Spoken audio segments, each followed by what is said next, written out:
Hey guys, Trevor with Shadow Systems. It's Technical Tuesday. I want to talk about incorporating a gun into your lifestyle.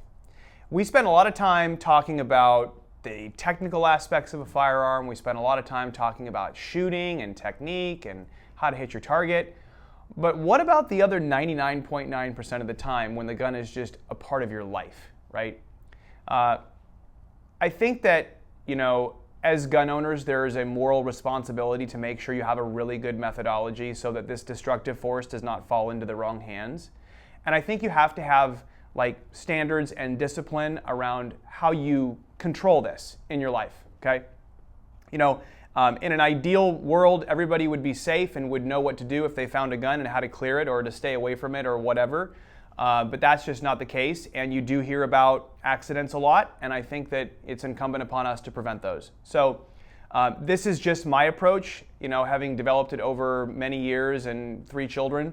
But maybe it's not for you. Maybe there's something in here that's helpful. Okay. First, look, everybody talks about the 4 rules of gun safety, and it's just kind of like just sort of pencil whip it. But the truth is, if you don't violate those 4 rules, you're almost guaranteeing you won't have an accident. However, there is a 5th rule. The 5th rule in my household is that guns are either carried or secured. And it's kind of the same way even in our manufacturing facility here. We actually allow our guys to carry guns here if they have a valid permit. And we have a conversation and we approve it after 6 months. The standard is the same here. It's, hey, when the gun is off your body, it's either unloaded or it's secured. Because introducing a loaded gun, especially into this environment where you just have unloaded guns everywhere and then now there's one that's loaded that somebody took off, is a very dangerous situation. Same when you're at home. You climb a ladder to change a light bulb or something and you take the gun off and you set it on the counter. Hopefully everybody in your household knows what to do and they won't disturb it, or they'll clear it if they're worried about it or whatever. But I think you need to go one step further to guarantee there's no accidents. Okay, so here's what I do. First, I've got a beautiful MR920 here. This is the Elite bronze with the unthreaded barrel. It's one of my favorites. Okay. The first one, of course, is have a good holster. People ask sometimes what holster I use. A lot of times, not all the time, but a lot of times I'm using a CompTac M-Tac, but there are many good holsters. The main thing is if you're spending $14 for your holster, it's probably not a really safe holster. It's probably like a little, collapsing sewn nylon thing, which is not a good safe holster. So have a good safe holster if you're going to carry a gun and incorporate it into your life, okay?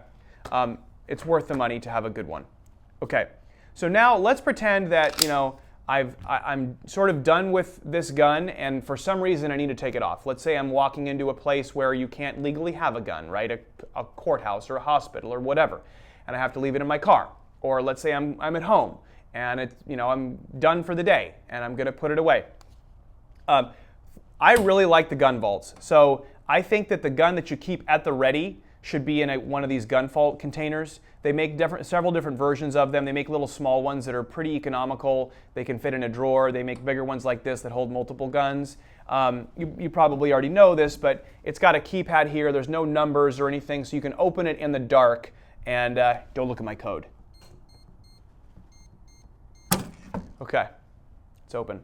So it's got a spring-loaded door. Okay, batteries or 9-volt battery in the roof. They tend to last about a year. Hey, when the gun comes off, I don't unload it if it's going in here because it's either carried or it's secured. Okay, so at the end of the day, this is where the gun goes. I also like to keep this in the closet, and that's where the gun is. I'm not a big gun on the nightstand guy because I've been woken up in the middle of the night enough times to know that you're a little disoriented when that first happens. So there's this trade-off. In everything we do, there's this trade-off between readiness and practicality/safety.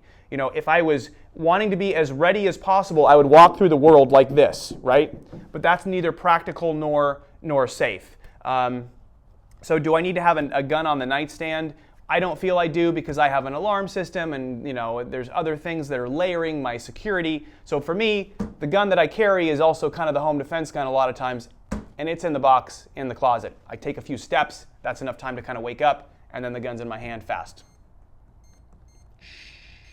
It's a secret. Okay, all right, so the gun's out. Now, let's say for some reason I got to take the gun off in a car or put it in my backpack or whatever. I really like these little inexpensive combination trigger locks, okay? I keep them kind of all over the place. So my philosophy is if the gun is, staying in a car or whatever and somebody steals my car, I don't want them to also be really well armed. They're great guns. So I use one of these every time the gun's going to come off me and stay in a place where I can't control it. So I usually will, just toss it on there really fast. Am I saying that it can't be defeated? Well, of course it can. If you're motivated enough, you can defeat any lock. But it's a nice, quick way to just basically render the gun inoperable, out of commission, so that it can't be used against you or used in the commission of a crime if your car is stolen or your pack is stolen or whatever. Some kid starts digging through your bag or whatever. I mean, there's a lot of different ways it can go wrong. So it's just cheap insurance. It's a really fast way of putting the gun kind of out of commission. Okay. All right. The last one I'm going to show you is a little weird, and I don't really know where I picked it up, but I remember hearing about it one time. If for some reason I got to take a gun off and I don't have a lock and I don't have a place to put it, then I actually just disassemble it. I'll take the magazine out, unload it, and I'll just put it in two pieces. I mean, the vast majority of people aren't going to come in and then put the gun back together, the magazine, and then, it just seems really unlikely to me. And, children probably aren't going to do that either. So if I really don't have any other way of securing the gun and I have to take it off, like I said, these guns are so easy to take apart. I just take it apart. Maybe I'll put, this in a drawer and that on a shelf or whatever. It's just a way of basically creating those layers between, the gun and catastrophe. Okay? So those are kind of like my high points. Use one of these, get one of these. There's other versions that are good. There's some biometric versions with the fingerprint that have come a long way. I've been using the Gun Vault stuff since 2010. They're really not that expensive for what you get. And I mean, it's a good way to kind of keep the gun in one place. Get some of these. We also have a trigger lock that comes with the gun. You can use that too, okay? I just prefer these because they're combination locks. I don't have to worry about a key. Use a good quality holster and, keep the gun. I'm not a huge on the nightstand or under the pillow guy. I don't know that you need that level of readiness. I guess maybe it depends where you live, but, just give that some consideration. Last comment, I think that the most powerful safety device is the human brain. So when it comes to children, I start really early.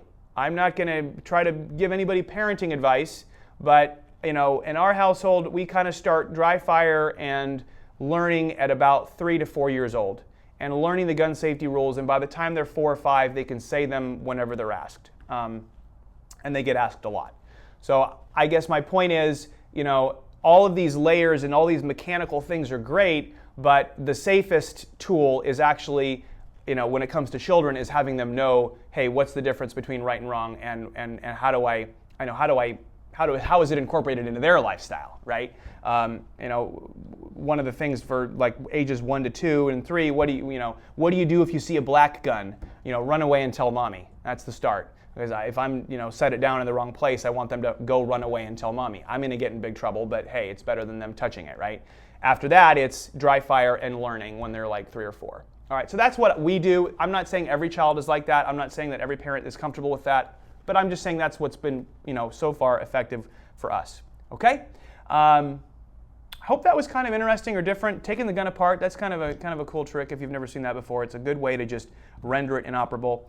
And I guess we'll see you next Tuesday. Thanks so much.